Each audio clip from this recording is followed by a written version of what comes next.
Tanah para syuhada, negeri yang tak pernah benar-benar tidur dalam mimpi kemerdekaannya. Sudah lebih dari 100 tahun rakyat Aceh hidup dalam pusaran perjuangan, dari kolonial Belanda, penjajahan Jepang, hingga integrasi paksa ke dalam negara Indonesia. Tapi kini, arus sejarah kembali bergerak, bukan dengan senjata, bukan dengan darah, melainkan lewat diplomasi dunia, lewat Perserikatan Bangsa-Bangsa, PBB. Sebuah kabar berhembus kencang, dari lorong-lorong diplomasi internasional hingga ke gubuk-gubuk di desa-desa pedalaman Aceh.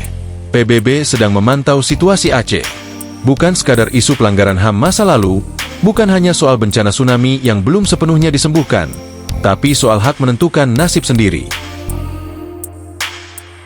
Hak yang dijamin oleh hukum internasional bagi setiap bangsa yang ingin berdiri di atas kaki sendiri.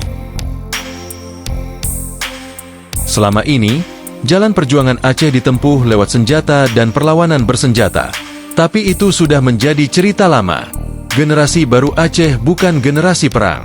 Ini adalah generasi yang cerdas, melek informasi, dan tahu bahwa dunia kini terbuka. Mereka tidak membawa senjata, tapi membawa pena, suara, dan jaringan global. Mereka tak lagi menembak, tapi berbicara dalam forum internasional. Mereka menuntut satu hal, referendum untuk Aceh. Dan dunia mulai mendengarnya. Narasi ini bukan sekadar mimpi. Dalam beberapa bulan terakhir, serangkaian langkah mengejutkan terjadi di balik layar. Lembaga-lembaga internasional mulai mendatangi Aceh. Laporan demi laporan tentang hak asasi manusia, ketidakadilan ekonomi, dan pelanggaran kesepakatan damai Helsinki mulai dikumpulkan. Dan kini, diplomasi sedang dibangun secara sistematis. Tokoh-tokoh Aceh di luar negeri aktif melobi negara-negara sahabat, dari Skandinavia, Eropa Tengah, hingga Afrika Utara. Mereka bicara tentang sejarah Aceh, budaya Aceh, kekayaan Aceh, dan bagaimana Aceh dipaksa tunduk sejak awal berdirinya Republik. Kini, sudah saatnya dunia tahu bahwa Aceh bukan sekadar provinsi. Aceh adalah bangsa. Lalu muncul pertanyaan, apakah Aceh mampu berdiri sendiri? Jawabannya, ya. Dengan kekayaan alam yang melimpah, dari gas alam, tambang, hasil laut, hingga pariwisata, Aceh tidak hanya bisa bertahan, tapi bisa makmur. Bayangkan jika semua kekayaan itu tidak lagi dibagi ke Jakarta, tapi dikelola oleh rakyat Aceh sendiri. Berapa yang bisa didapatkan setiap keluarga Aceh setiap bulannya? Miliaran rupiah per desa. Itu bukan mimpi, itu realitas yang tertahan.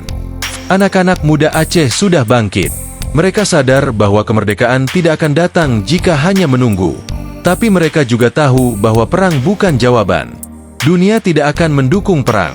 Tapi dunia akan mendukung hak, jika itu diperjuangkan dengan damai, terstruktur, dan legal. Dan kini, PBB membuka peluang itu. Aceh punya hak untuk mengajukan referendum. Aceh punya hak untuk menentukan nasibnya sendiri. Ini adalah momen emas yang tidak boleh disia-siakan. Kepada seluruh rakyat Aceh, saatnya kita bersatu. Bukan dalam kebencian, tapi dalam cita-cita. Bukan dalam konflik, tapi dalam keyakinan. Aceh akan merdeka, bukan lewat peluru, tapi lewat pena. Bukan lewat darah, tapi lewat hukum dunia. Dan waktunya sudah sangat dekat. Bersiaplah, dunia sedang melihat. PBB sedang membuka jalan. Jangan ragu untuk bermimpi, karena kali ini, mimpi itu mungkin akan menjadi kenyataan. Dukung perjuangan damai. Dukung suara rakyat. Dukung referendum untuk Aceh.